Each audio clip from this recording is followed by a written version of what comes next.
Biafran referendum dates finally out as Buhari agrees to demands. Lawyer reveals. Wow, it will be interesting. It will be more than interesting if truly Buhari has concurred to the holding of referendum. You see, to be frankly speaking, the best thing to be done now is to conduct a referendum, because the situation of this country is not becoming is becoming too funny. So there is need for conducting of referendum so that everyone will know where he or she belong.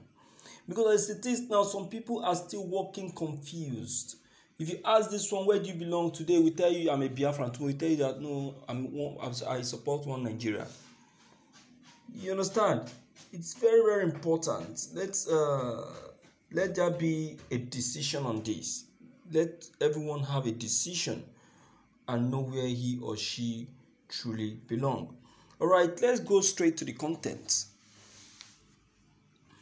The indigenous people of Biafra IPOB has raised alarm over the incessant attacks and killings going on in Nigeria, especially in the southeast region. It demanded that Nigerians should set a date to conduct referendum to give Biafrans the opportunity to determine whether or not they want to continue to be part of the Union and the mistake of 1914. The group, in a statement by its media and publicity secretary Emma Powerful, requested world leaders, men and women of good conscience across the world to ask the Nigerian and Kenyan government why they are yet to give clarification on how its leader Mazi Nnamdi Kanu was abducted in Kenya and renditioned to Nigeria.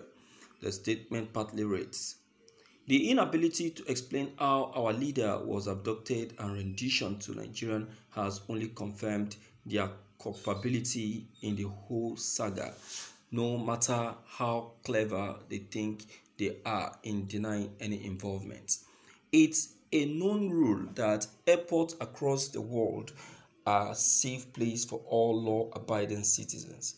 But Kenya has allowed its international airport to serve as abduction ground for the aggressive Nigerian government that kidnapped our leader, who traveled to Kenya with British passports.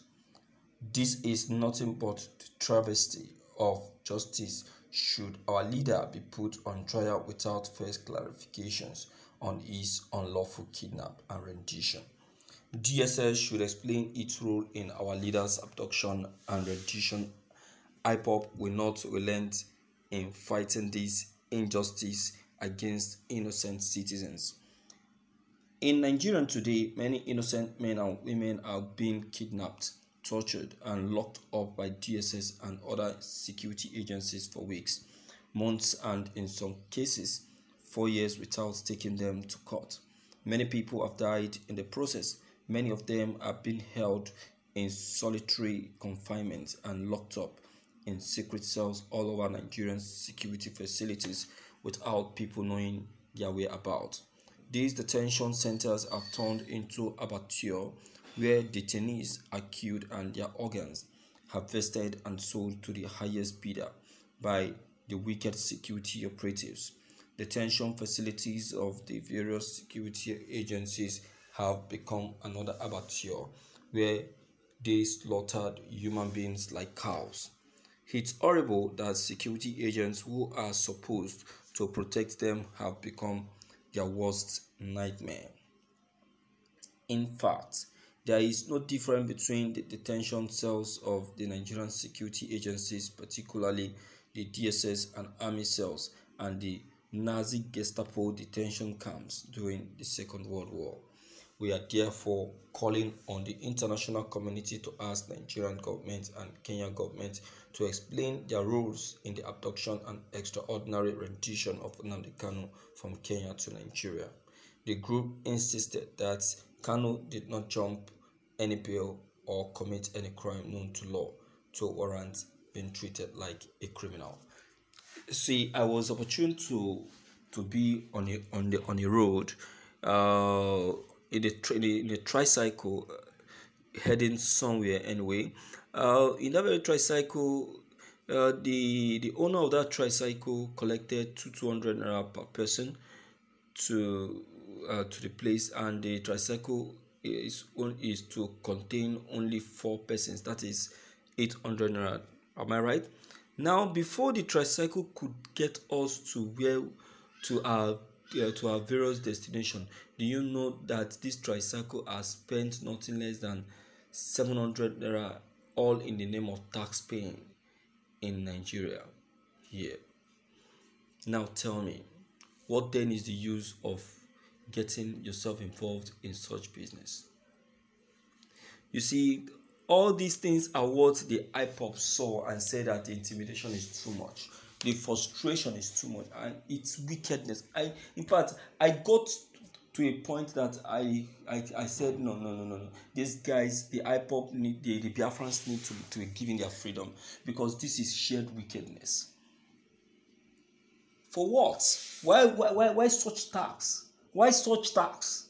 Why? So 100 naira is now the money the man is going to make as profit for that. Oh my God. My dear listeners, we have to be looking at things with a fair sight and not being biased. Let's be fair to ourselves. Let's be realistic to ourselves. Let's help ourselves. We're not helping ourselves. We're not helping ourselves, and we're not helping issues. Instead, we are worsening situations. And it's uncalled for. Very uncalled for. So, my dear listeners in the house, you can now see why I said that it is very, very important that the Biafrans should be given opportunity to make their choice, to decide where they belong, to know the people who still want to belong to Nigeria and the ones that want to really go back to their fatherland. You understand? And I think the only thing that can help them to achieve that very fact is referendum.